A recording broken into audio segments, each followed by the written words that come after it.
Assalamualaikum warahmatullahi wabarakatuh. Alhamdulillahi rabbil alamin. Wassalatu wassalamu ala asyrafil anbiya'i wal mursalin wa ala alihi wa sahbihi ajma'in. Qala rabbi shrah li sadri wa yassir li amri wahlul 'uqdatam min lisani yafqahu qawli. Amma ba'd. Muslimin muslimat yang dirahmati Allah Subhanahu wa taala. Hari ini kita baca hikmah yang ke-43, iaitu beramallah kerana Allah dan bukan kerana lainnya. Okey, hikmah yang ke-43, beramallah kerana Allah dan bukan kerana selainnya. Okey, matan dia, jangan anda berjalan dari suatu keadaan alam kepada suatu keadaan alam, maka adalah anda laksana keldai kilangan yang berjalan, padahal sesuatu yang ia menuju kepadanya, yakni tujuan perjalanannya, itulah sesuatu yang ia berjalan daripadanya, yakni pangkal perjalanannya. Dan tetapi berjalanlah anda dari semua keadaan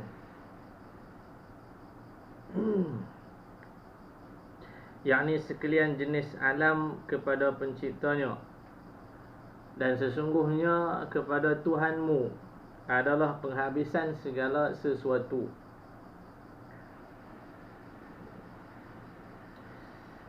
Okey, itu matan dia lah. Baik. Yang pertama, inti dia, sebagaimana yang kita maklum bahawa amal ibadat yang disertakan dengan riya adalah tercela pada hakikatnya dan tak ada ertinya apabila ditinjau dari sudut pahala. Ibadat yang kita buat disertai dengan riya,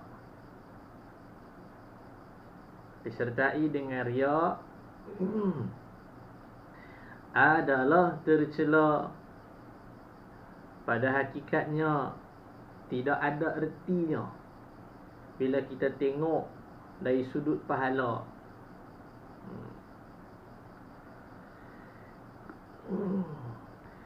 Jadi bila kita beramal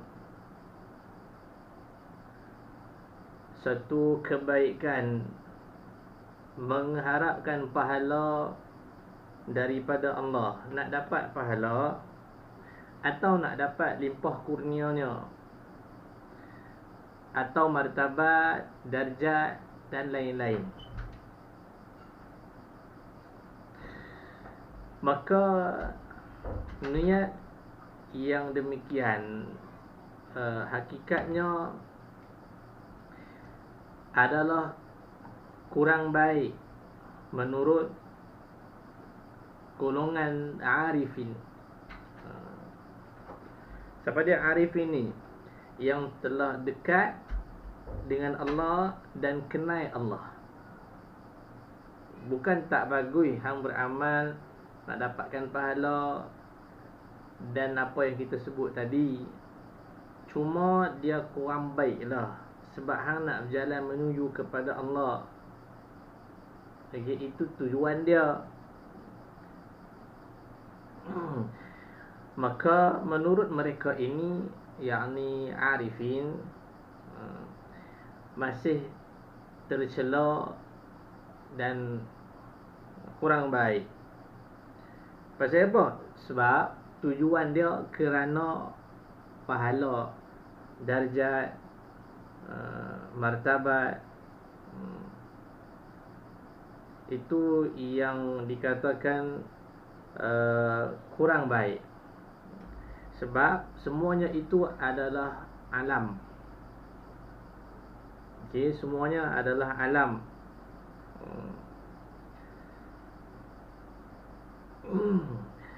Maka janganlah niat kita dalam beramal itu. Okey, bila kita nak buat satu amal, niat kita tu jangan tujuannya pada alam. Kerana alam itu tidak habisnya. Kalau hang niat beramal nak dapat nama, dapatlah. Okey. Tapi tak cukup sampai takat tu saja. Esok dia nak yang lain lagi. Kalau hang beramal nakkan orang puji hang, dapatlah. Orang kata macam-macam kebaikan, puji melambung-lambung lah. Tapi sampai bila? Sampai bila duk beramal nak benda tu? Kalau kata beramal, contohlah, contoh dia beramal nak 10,000, esok dapatlah 10,000. Minggu depan dia nak lagi 20,000. So pokok dia, point dia, kalau kita beramal niat kerana alam, benda tu tak akan habis. Okey, satu masa dia akan mai ada rasa jemu, bosan dan lain-lain. Jadi hang tujuan sebenarnya nombor satu nak sampai kepada Allah. Bila hang duk ambil kira benda tu, dia jalan tu jadi bengkak-bengkok, berbelit-belit lah. Sampai tak sampai, wallahu a'lam. Jadi di sini Imam Ibnu Athaillah As-Sakandari dalam matan dia yang kita baca tadi, manusia yang dalam beramalnya dalam keadaan begitu, dia seperti keldai yang berputar di sekeliling tempat gilingan dia tu. Pusing. Beramal kerana alam, nak pahala dan sebagainya kita sebut tadi lah. Jadi dia macam tu lah, duk beramal nak pusing. Tak pergi mana, duduk situ lah. Okay. So hikmah ini dia suruh kita keluar daripada niat tu. Daripada hang pusing kan. So keluar daripada pusingan tu, langsung sahaja dalam niat dan tujuan kepada Allah.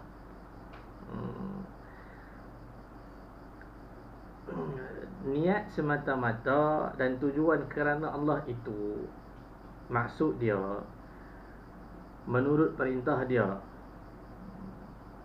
mengharap keredaan dia, dan kerana kewajipan kita selaku seorang hamba. Itu dalam beramal.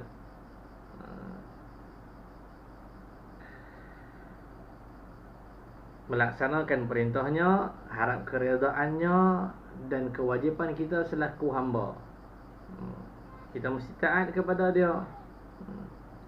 So bila kita beramal kerana itu, maka hati sudah ibarat berjalan lebih dekat kepada tujuan dia. Hampir sampailah kepada yang dimaksud itu.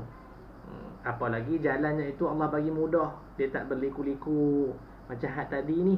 Sebab dia mengharapkan alam kan, yang ni dia mengharapkan Allah. Jadi Allah mudahkan perjalanan dia tu untuk sampai kepada Allah langsung dan lurus, tidak berliku-liku. Dan inilah ikhlas yang hakiki. Ni hak kita duk cerita ni, ikhlas yang hakiki. Pasal apa? Sebab dia mengandung tauhid yang bersih dari segala macam debu yang terguris dan terbayang dalam hati tu.